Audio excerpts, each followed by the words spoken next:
ಬಹುಶಃ ಈಗೇನು ತೀರ್ಪು ಬಂದಿದೆ, ಕೋರ್ಟಿನ ತೀರ್ಪು, ಇದನ್ನು ನೋಡಿದರೆ ಸತ್ಯಕ್ಕೆ ಒಂದಲ್ಲ ಒಂದು ದಿವಸ ನ್ಯಾಯ ಸಿಗುತ್ತೆ ಅನ್ನೋದು ಪ್ರೂವ್ ಆಗಿರೋವಂಥ ಇನ್ಸಿಡೆಂಟ್ ಇದು. ಸುಮಾರು 16 ವರ್ಷಗಳ ಹಿಂದೆ, 17 ವರ್ಷಗಳ ಹಿಂದೆ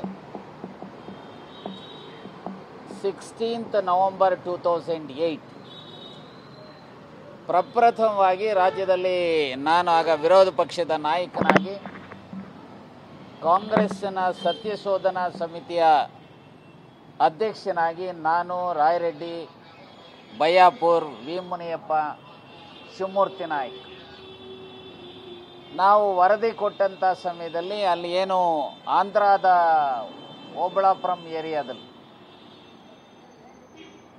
ನಮ್ಮ ರಾಜ್ಯದ ಸುಮಾರು ಅರ್ಧ ಕಿಲೋಮೀಟರ್ ಅಗಲ, ಸುಮಾರು 30 ಕಿಲೋಮೀಟರ್ ಉದ್ದ ಈ ಓಬಳಾಪುರಂ ಮೈನಿಂಗ್ ಏರಿಯಾದಲ್ಲಿ ಗಣಿ ಪ್ರದೇಶದ ಭೂಭಾಗವನ್ನು ಆಂಧ್ರದವರು ಆಕ್ರಮಿಸಿಕೊಂಡು, ಅದರಲ್ಲೂ ವಿಶೇಷವಾಗಿ OMCನವರು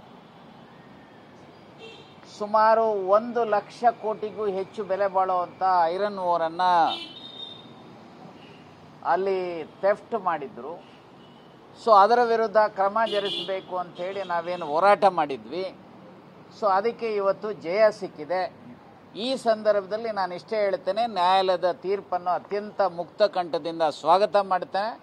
ಸೊ ಇದಕ್ಕೆ ಸಂಬಂಧಪಟ್ಟಂತೆ ಮಿಕ್ಕ ಎಲ್ಲ ಮಾಹಿತಿಗಳನ್ನು, ಇದಕ್ಕೆ ಯಾವ ರೀತಿ ಯಾರ್ಯಾರು ರೆಸ್ಪಾನ್ಸಿಬಲ್ ಅನ್ನೋದನ್ನು ನಾಳೆ ಬೆಳಗ್ಗೆ ಪ್ರೆಸ್ ಕಾನ್ಫರೆನ್ಸಲ್ಲಿ ಪಾರ್ಟಿ ಆಫೀಸಲ್ಲಿ ಹೇಳಲಿಕ್ಕೆ ಬಯಸ್ತೇನೆ. ಬಿಜೆಪಿ ಅವರು ಆರೋಪ ಮುಕ್ತವಾಗಿ ನಾವು ಸೇರ್ಪಡೆ ಮಾಡ್ಕೊಂಡ್ವಿ ಜನಾರ್ದನ್ ರೆಡ್ಡಿ ಅವರು ಅಂತ ಹೇಳ್ತಾ ಇದ್ರು.